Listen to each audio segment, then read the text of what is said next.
ગણેશ ઉત્સવને લઈને હવે થનગનાટ જોવા મળી રહ્યો છે ત્યારે 7 સપ્ટેમ્બરના રોજ ગણેશજીની સ્થાપના થવા જઈ રહી છે।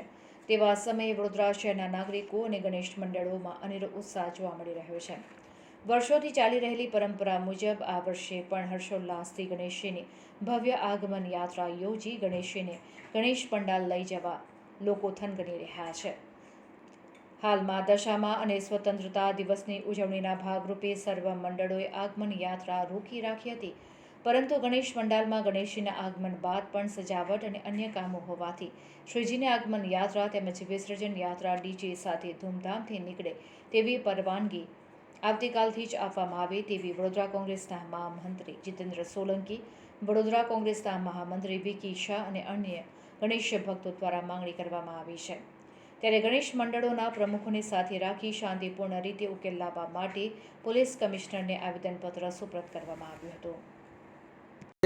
વડોદરા શહેરમાં એક સંસ્કૃતિ નગરી તરીકે વડોદરા શહેર જાણીતું છે અને સંસ્કૃતિ નગરીમાં વર્ષોથી જે પરંપરા મુજબ જે દરેક તહેવારો અહીંયા ઉજવવામાં આવે છે અને એ તહેવારોમાં કોઈ રોકટોક વિના આજે ઉજવવામાં આવે છે। જ્યારે હાલમાં એવું કોઈક ફરમાન જાહેર કરીને કે અમુક વાજિંત્રો લઈને નહીં જવું કે અમુક વાજિંત્રો સાથે જ ગણપતિનું આગમન કરવું ને એનું વિસર્જન કરવું, તે તદ્દન ખોટી વાત છે।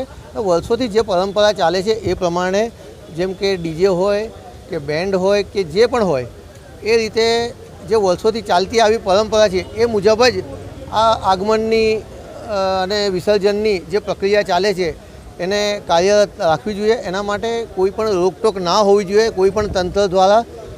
તો એના માટે આજે અમે રજૂઆત કરવા આવ્યા છે કમિશનરશ્રીને કે હાલ જે પરંપરા મુજબ ગણેશની સ્થાપના કરવામાં આવે છે એના બાબતે કોઈ પણ પ્રકારનું આના પર કોઈ રોક લગાવવામાં ના આવે અને હંમેશાની જેમ આ પરંપરા જે સંસ્કૃતિ જે જળવાઈ છે એ પ્રમાણે સંસ્કૃતિનું સંચાલન થવું જોઈએ એવી અમારી માંગ છે।